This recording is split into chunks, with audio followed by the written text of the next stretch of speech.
So I think we'll go ahead and get started today. Again, thanks for joining us. This has been our highest attendance or highest RSVP for a webinar. So I think we picked a good topic then. And so I know we have a lot of questions that how does it all work, especially on the wait list. So be happy to do this presentation. This will be posted on our website following today's presentation, probably late this week or first of next week. So be a good reference tool. But I'm Michael Loughman, Director of Sales here at Holland Home.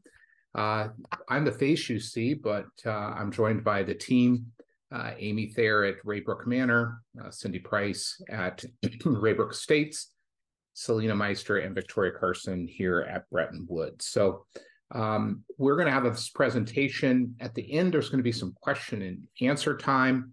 The question and answer, if you could put those questions in the Q&A box, not the chat box, but the Q&A, that way I can find them easily.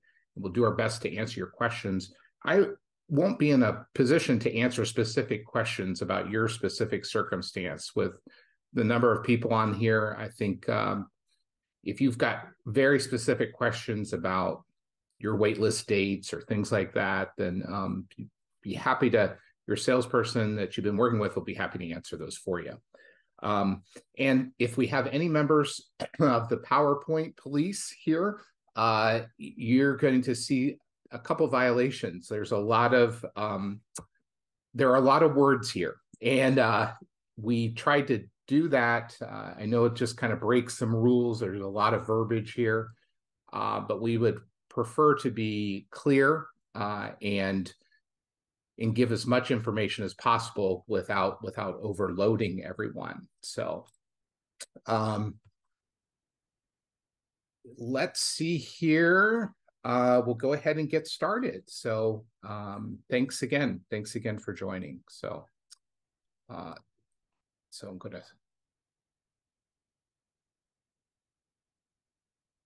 So I think we all wonder, what does it mean to join the wait list here at Holland Home for senior living? So that's what we're going to do our best to address today in this webinar.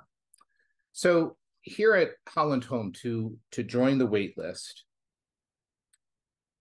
I'm going to start off by saying you don't even have to join the wait list, which seems counterintuitive to what we're talking about today.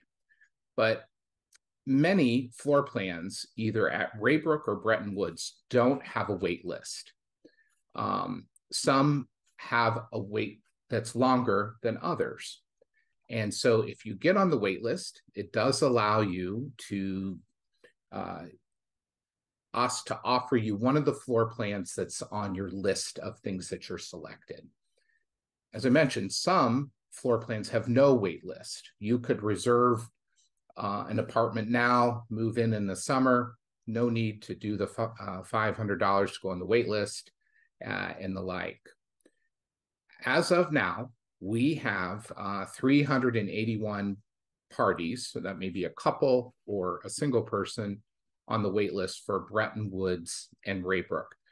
Just to give you an idea, 92 people were added to the wait list last year in 2023. So there is definitely a lot of activity, and that's why we thought it was important to answer some of these questions and kind of go over in a very comprehensive way, how does the wait list work here at Holland Home?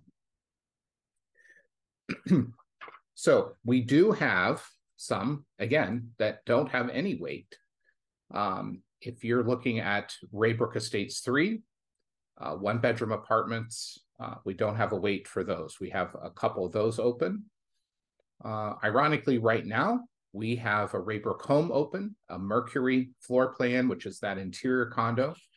Very unusual for us to have an opening there. I think that has to do with the time of year, which I'll talk a little bit about. At Bretton Homes North, we do have a couple openings. That's the new construction on our Bretton campus, the condo style living. We have one bedrooms at Bretton Ridge and Bretton Terrace that are open.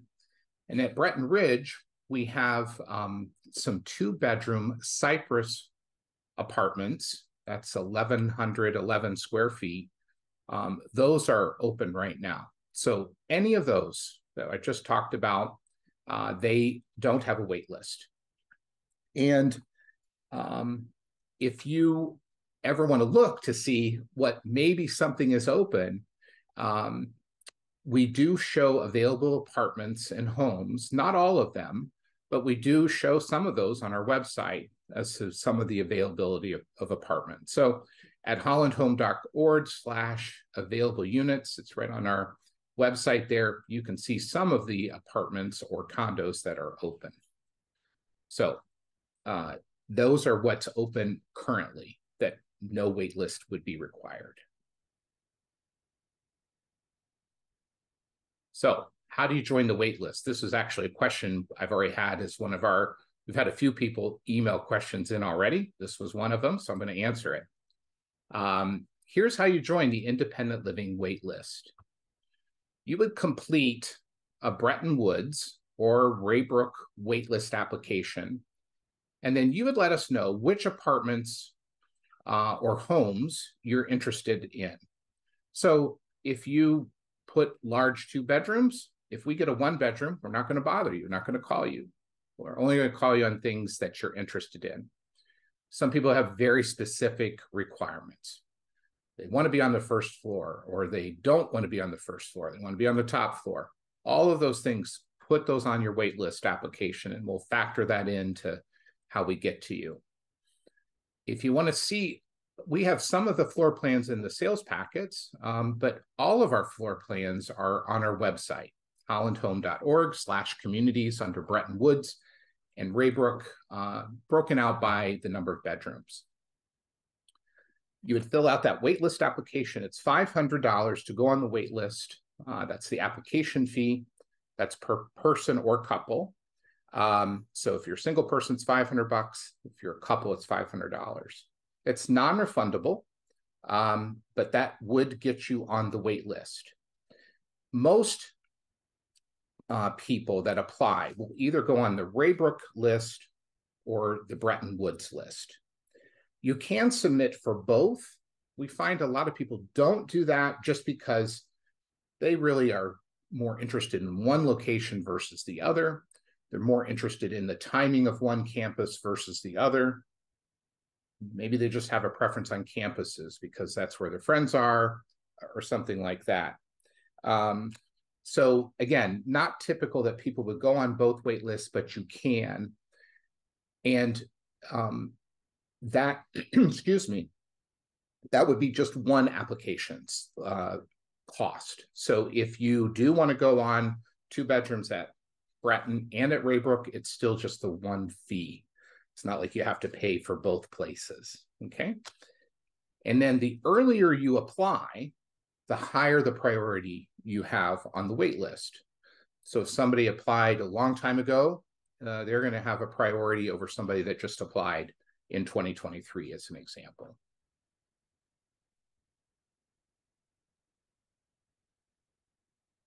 So you've submitted your application, you've paid the $500. What happens once that happens, after you join the wait list? Well, you would expect that we would give you a call either semi-annually or annually. We would update you on what's going on here. You know, Bretton Woods and Raybrook are pretty vibrant with a lot of changes and things happening. By your being on the wait list, you're going to be one of the first people to hear about some of these changes, whether it's a new pickleball court at Bretton Woods or a new restaurant at Raybrook. You're going to be one of the first people to hear about that. We would update you on, hey, how's sales activities happening? How does it look for you on the wait list? And we'll verify, look, are you still interested in these apartments or these homes? And try to verify your timing as it relates to our timing. While you're doing all those things and you're on the wait list, we encourage you to join our in-person events and our webinars. So many of you have done the webinars today. These are really going to help you and prepare you so that you're ready to make that move when we call and offer something to you. I've had a number of residents come to us after they've moved in and talk about how great the webinars were to help just keep them getting ready and help them prepare both mentally and physically for the move. So I think that's a pretty great option for you, both webinar and then in-person events. So we've got some in-person events coming up this year. The Breton Terrace remodeling project continues, so we're going to have an open house once that's completely done. We are going to have some resident panels, a couple of those where we're going to talk to people that have moved to Holland Home and talk about their experience. We've found those are probably our most effective events because you can hear from people that have gone through the process and they can talk about some of the things they were concerned about and how those things worked out. And we're going to have a webinar next month on assisted living, have a webinar on the flexibility of living at Holland Home. We're going to have a lunch and learn this year with about downsizing, which I know many of you are interested in. So that's kind of what happens once you join the wait list. Continue to be engaged and continue learning about what's going on here at Holland Home. Now, the current waitlist times, these are approximate, and I'm going to talk about why it's approximate. At Raybrook Estates and Homes, if you want a 2-bedroom Dorado or larger 2-bedroom, it's approximately 5 years. Now, we keep hearing it's 10-year wait, it's a 10-year wait. No, that's not true. Right now, people that have reserved Dorados went on the wait list about 5 years ago. So some apartments, again, I'm going to say have no wait, but the things that you see on this screen are things that we do have a wait list for. An Omega condo home, in our Raybrook Homes, those are the exterior condos, the ends, they have about a 5-year wait as well. If you want a Carina 2-bedroom, which is 960 square feet, those are about 1 to 2 years. That would be about the same for a 1-bedroom, a large 1-bedroom at Raybrook Estates and Home. I will say also that Estates 2 has a longer wait than Estates 1. I think a lot of that has to do with the underground parking at Estates 2, but that they will typically have a little longer wait than an apartment in Estates 1. Going down to our Bretton Woods campus, these current wait times, if you would like a Dahlia, which is 1,225 square feet and larger, 2 bedrooms, that's 2 plus or minus years. If you want a 3-bedroom Sequoia, it's about 4 to 5 years. Breton Homes, approximately 2 years. And I'm going to say that word constantly. It's all approximate. There's a number of things that impact these waitlist times, okay? So what are those? Again, approximate, right? All approximate times. It's an inexact science at best. Some things really are out of our control. We have no control over how many apartments or homes vacate in a year. I can remember a few years ago at Raybrook, we had 9 apartments open in a month, which was so strange. And then other months, there's nothing that opens up. So that will play a factor, right? We can't, especially a large 2-bedroom, if none open, there's nothing to offer. The time of year will also play a factor. If something opens this time of year, a lot of our prospective residents are snowbirds, and they've gone south for the winter. And so they're in Florida or Arizona. And so we can get pretty deep in the wait list because they're really not in a position to come back if something opens up. If people have more specific requirements, some people say, you know what, I'll take a 2-bedroom Dorado at Raybrook. Fine. But if they say it has to look a certain direction, it needs to be on this floor, all of those things that maybe are more specific or more requirements, which is totally fine, just know that those will impact the amount of time you have to wait. So if you have, look, I only want to be in this wing, as an example, at Breton Terrace. So I'm going to be in the West Wing. Well, that's going to have a little longer wait than if you were open to the entire building. So those are things, as you can see, as you think about all those factors, there are things out of our control. So when I say it's approximate wait list time, that's what I truly mean. So once we do offer a home to you, excuse me, what happens when you get, quote, the call, right? People always talk about, oh, I got the call. So what happens when you get that call? Well, we call and we offer to tour you that apartment, the home, whichever it is that's on your list. Now, after you tour, we're going to give you some time to decide. We're not expecting an answer at the end of the tour, but we're going to give you some time to go home, talk about it as a family, pray about it. Maybe your kids want to come and visit. If you say yes at that point, you would complete a financial disclosure form to get approved, and then you'd place a $5,000 deposit. That, of course, goes towards what you owe. And then you can begin the design process with our renovations team. The balance is due when that apartment or home is finished and ready to move in. Depending on the selections you make, if it's a regular, what we would consider a regular turnover, or if it's an extreme where it's really being gutted, those will play factors into the timing and how long it takes you to sign the design plan. If you choose things like solid surfaces, countertops, those add to the time. And so it's approximately 3 to 4 months after you sign off on the design plan when the home is ready. Now, if you say no, that's fine.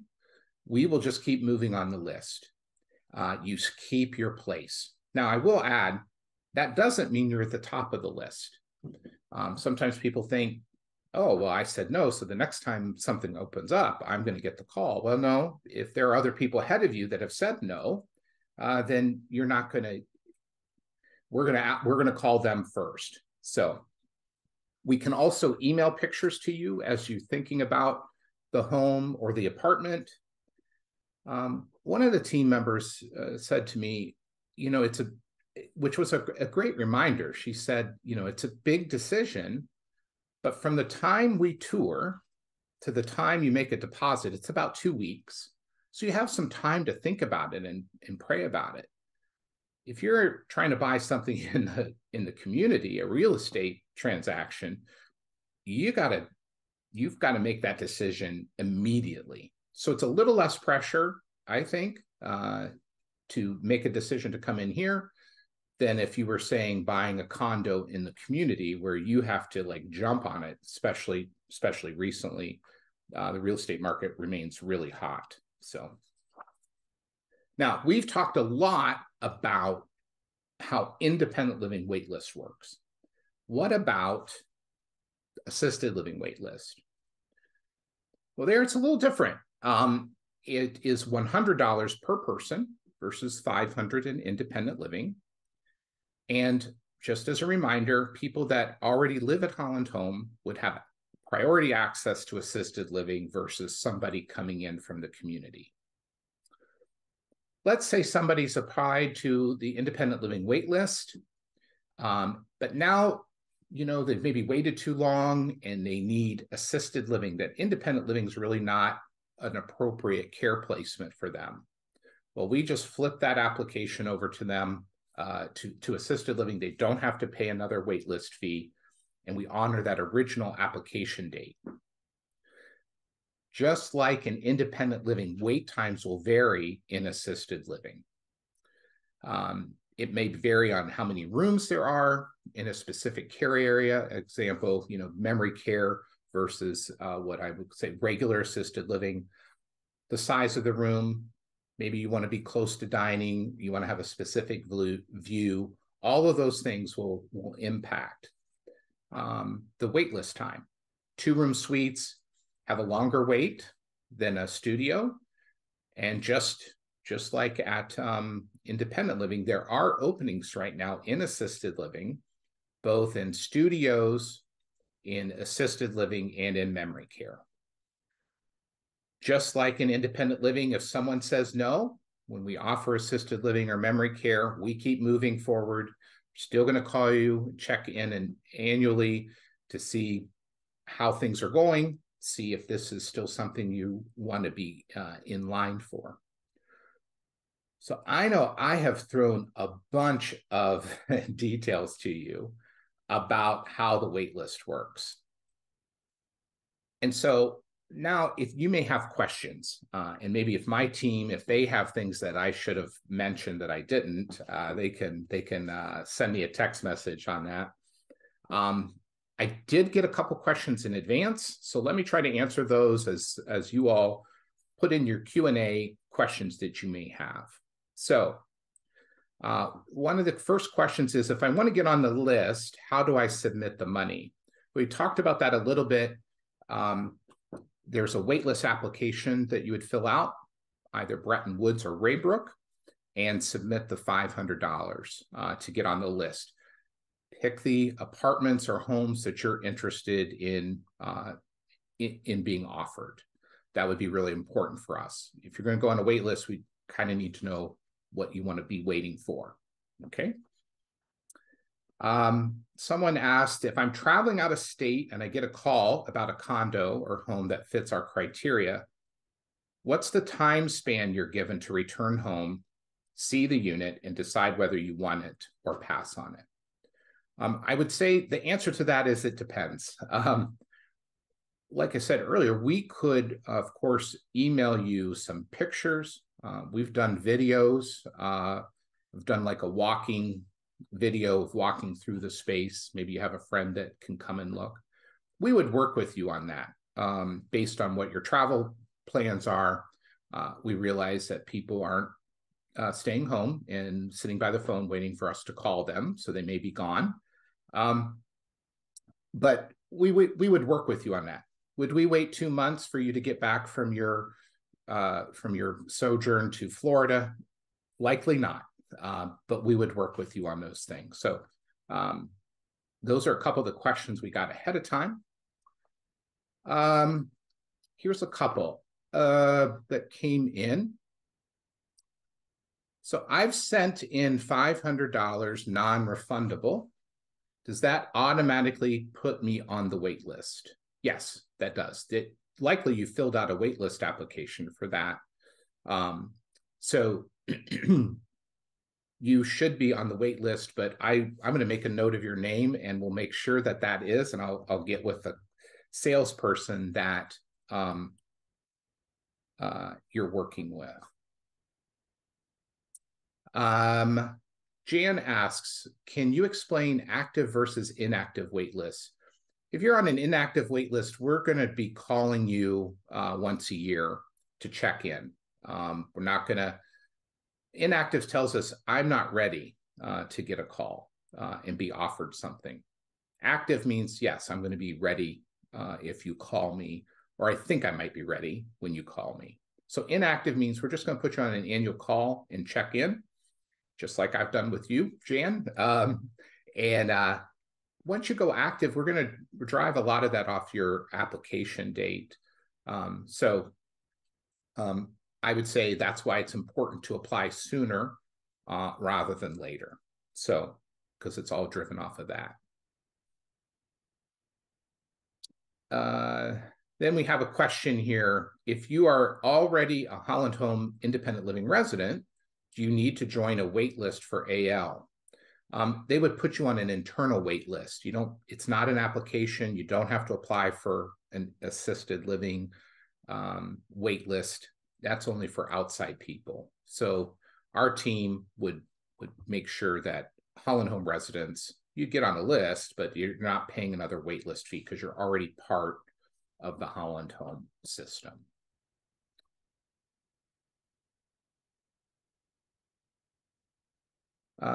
Richard asks, can the application be downloaded from the website? Not yet, but we can email it to you, and it is a PDF that's fillable. So if you have Adobe, you can complete it online. But if you want an application, we would be happy to email you one, either for Raybrook or Breton. Next question. What would happen if you decide, based on my financial disclosure, I can't afford the unit I've applied for or been offered? Well, that's a good question. We are not, if you have any doubt that you're going to qualify financially, what we would prefer to do is have you get the approval, fill out the financial disclosure before we would collect a waitlist application fee. We're not interested in collecting a waitlist application fee and say, oh, guess what? You don't qualify. If you have any doubt, and your salesperson can kind of give you an idea if you're on the bubble, or like, look, qualification is not going to be a problem at all. That's a little different. But if you think you're on the bubble, or your salesperson thinks you're on the bubble, then you would want to fill out that financial disclosure. Our finance team is going to tell you what maybe you can. Maybe you want a 3-bedroom and you qualify for a 1-bedroom. So they're going to give you some direction on that. And now I'm going to look because my team has been texting me. So, oh, this is a good point from Amy. Can people pay electronic or only by cash or check? We are not set up to do electronic, so we can't accept a credit card. So our preference is you write a check. We're not set up to do a credit card. So good question, Amy. So, and actually Cindy asked the same thing from our team. So we're all thinking alike. That's good. And the financial approval, Cindy reminds me, is good for 6 months. So if you, again, think you're on the bubble, we would work with you and work with finance to give some idea. Some people's, situation may change drastically as well. So again, we're going to work with you. We're, again, not interested in collecting a $500 waitlist fee and then turn around and say, no, we're not going to accept you because of your financial situation. So if those are any questions, your salesperson's going to be able to walk you through that.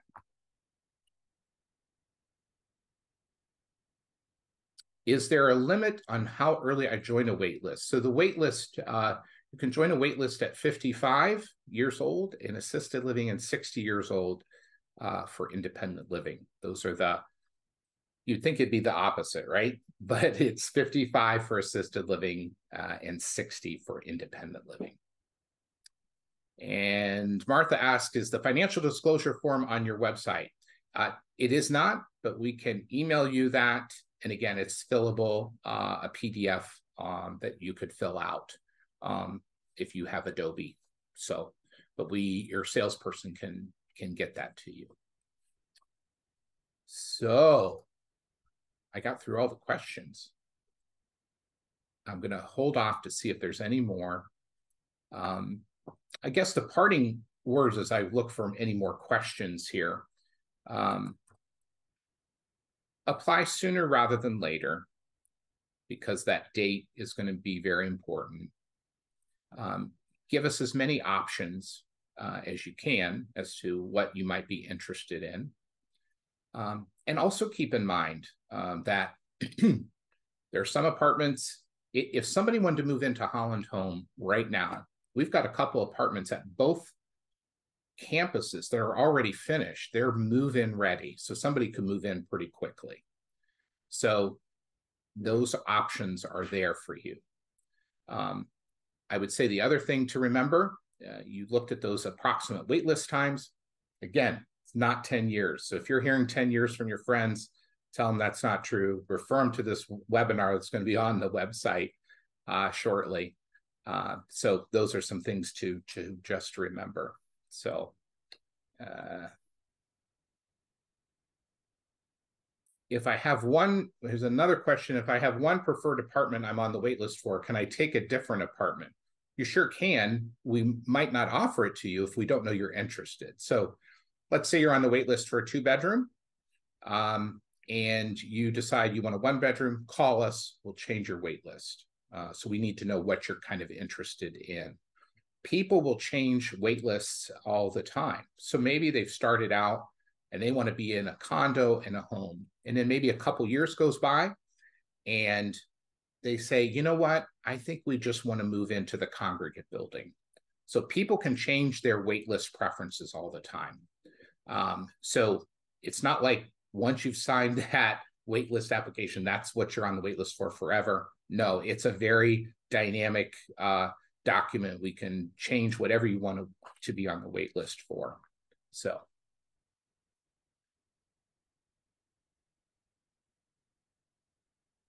I am not ready for assisted living until 10 years. Do I still add myself to the assisted living wait list? I don't see why you couldn't, and we just make you inactive. The wait list fee is never going to go down. So if you think it's 10 years, you want to wait for assisted living, I would say, why not think about independent living first? Independent living is a lot easier way to move into Holland Home. You form a community, your community kind of moves with you. So my neighbors that were my neighbors in independent living go into assisted living with me.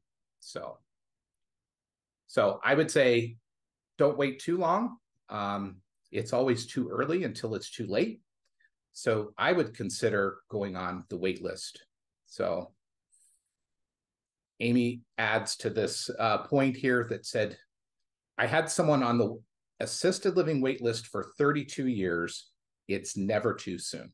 So let's hope you don't wait 32 years. And I don't understand. Oh, okay. So Cindy has another point here. This does come up. We haven't talked about it, but some people say, I'm going to move into a 1-bedroom. And then when the 2-bedroom I really want opens up, I'm going to do an internal move.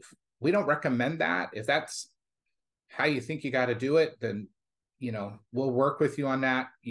People don't want to move twice. A lot of times once you get in and you get into the 1-bedroom, you're just fine with the 1-bedroom. Moving is hard, and so I don't know why people would want to do it twice. You also pay fees twice to do an internal move, so we don't really encourage people to, and we do hear that, well, maybe I'll come in, I'll take a 1-bedroom and then wait for the perfect 2-bedroom. It's a lot of work for you and a lot of work for us to do a lateral move like that. The system's really structured both from an ease perspective and from a financial perspective, that you age through the system by accessing higher levels of care. Lateral moves are costly, and we can get into all those details with you if you're interested in wanting to know those. But let's just say it's an expensive proposition and a lot of work. So, and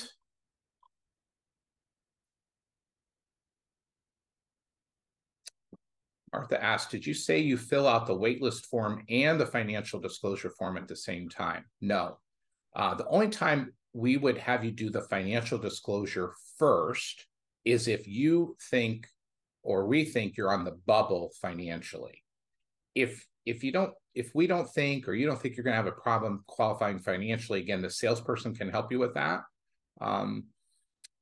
Then I would just do the waitlist application. The financial disclosure approval is only good for 6 months. So I would not, unless you're really on the bubble.